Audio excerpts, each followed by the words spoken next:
Into your sanctuary, we've come to adore you, Lord. Into your sanctuary, we've come to adore you, Lord. In adoration and praise, we glorify your holy name. Into your sanctuary, we've come to adore you, Lord.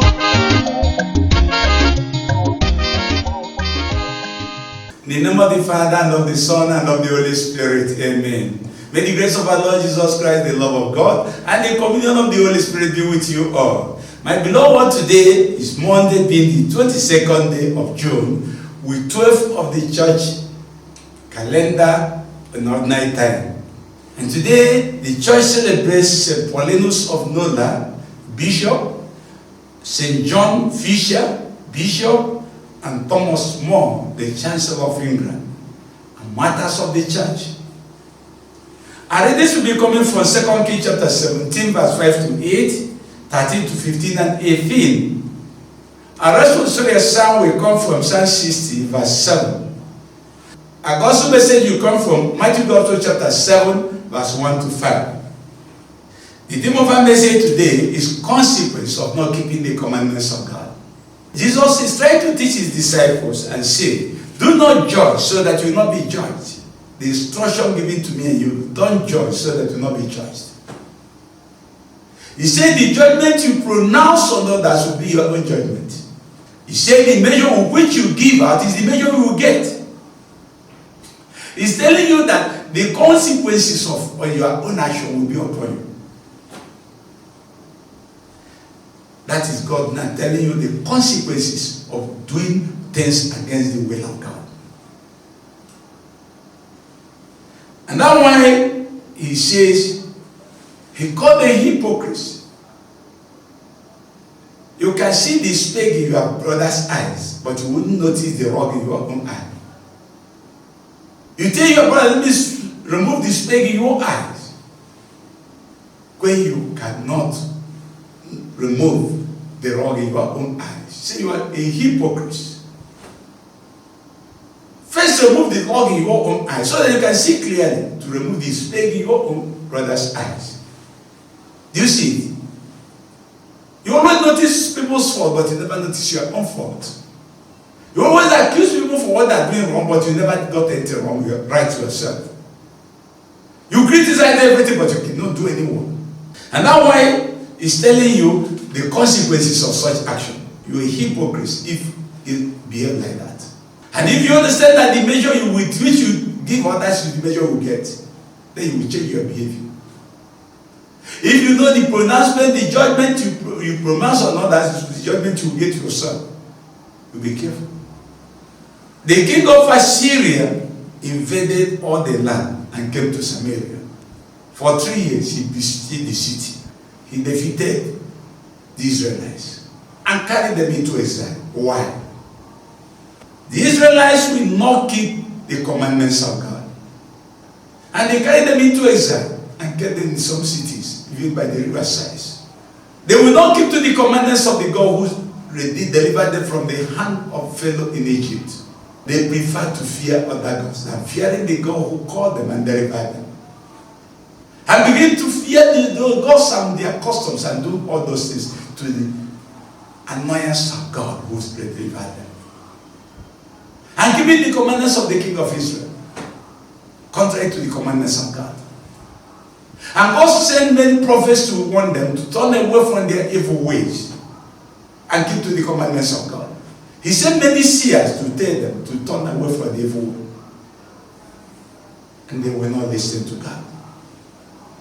And because they will not listen to God, the anger of God, God decided to abandon them to themselves. And what follows? They were all carried away into exile. The only thing was that was left in Israel was the tribe of Judah. And you can see the consequence of not keeping to the commandments of God. Here he landed them. So when you see yourself, when you see people you are better off trampling upon you, it means you're on their cause. And the cause is because you fail to keep to the commandments of God. There is no magic about it. No matter the argument, no matter the logic, the bottom line, the essence of the whole thing is that the moment you fail to keep to the commandments of God, especially if you are chosen by God, especially you are on God's own people, and you decide not to keep to the commandments of God, you go into exile. You allow the people who are better off to lord it over you, who put you as a slave under the people you are better off now. He will allow your mighty army to be devoured by a low caliber army. People of low culture will rule you in face of your high culture. That is the consequences of not keeping to the word of God.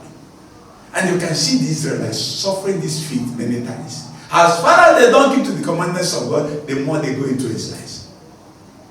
But if they keep to the commandments of God, if you try them, it's your Waterloo. It's the same thing with me and you.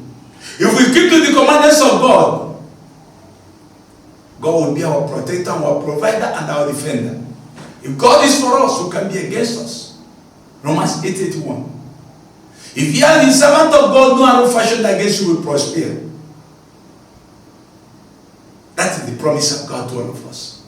And the Lord is your shepherd. There is nothing you should want if you are in Him. But cut off from Him, the consequences, you'll be under, you'll be enslaved. You'll be subjected under a pagan or an evil leader or evil community, and they will mess you up. They will humble you. They will defile you. They will kill you in a shameful way. I think this type of message sometimes can go for Nigerians at this present moment. Let's ask ourselves what is happening to us. And now why today the church celebrates St. Paulinus of Nola.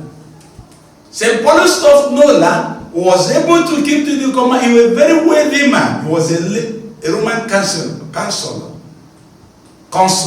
and he has a large area, so he was very wealthy. But he became a Christian and decided to live a simple, live evangelical casual life. A life of poverty and simplicity of life. And later he relocated himself to a little village Nola in Naples, in Italy, with a wife, and went to live a life of poverty and simplicity. And the Christians in Nola decided to choose him as their bishop. And he became the bishop of Nola and was able to move the church forward, caring for the poor, leading people to God, and that's what we celebrated today. And today we celebrate John Fisher. He's the only bishop in England who refused to accept King Henry VIII's resolve to dissolve his marriage. He refused. Others surrendered to him, he refused. And refused to accept him as a leader of a church. He put him in prison. Thomas More was the Chancellor of England. And he refused to sign the oath of loyalty to the king to begin a new church of Anglican community. He refused, telling him it's wrong for us to do that. That oath of loyalty to the king, no, I will not do that. I will not accept you falling off from faith and leading others out of faith.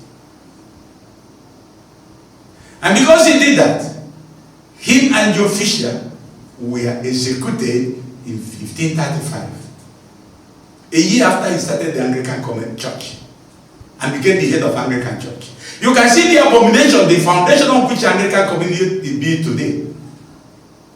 And now people go about masquerading say that Christians are not Christians, are just gathering of motherless and pretend they're worshiping God. And no person wants to say it.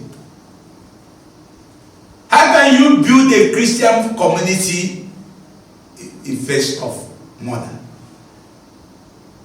and kill the people who refuse to succumb to his idiosyncrasy? And that's why the psalmist who understood it so well today was able to say, with your right hand, Lord, grant salvation and give answer. With your right hand. God grant salvation and give answer. I'll celebrate these great men of God who kept the commandments of God, and we're celebrating them for keeping the commandments of God today. Remaining firm and declaring for God in presence of men and ready to pay the price. And they paid the price ready. May God give us the grace to remain firm and never shake in face of threat from any water, so that we will declare for him in presence of men and live by his commandments, so that we come to the joy of his promise. We ask this through Christ our Lord.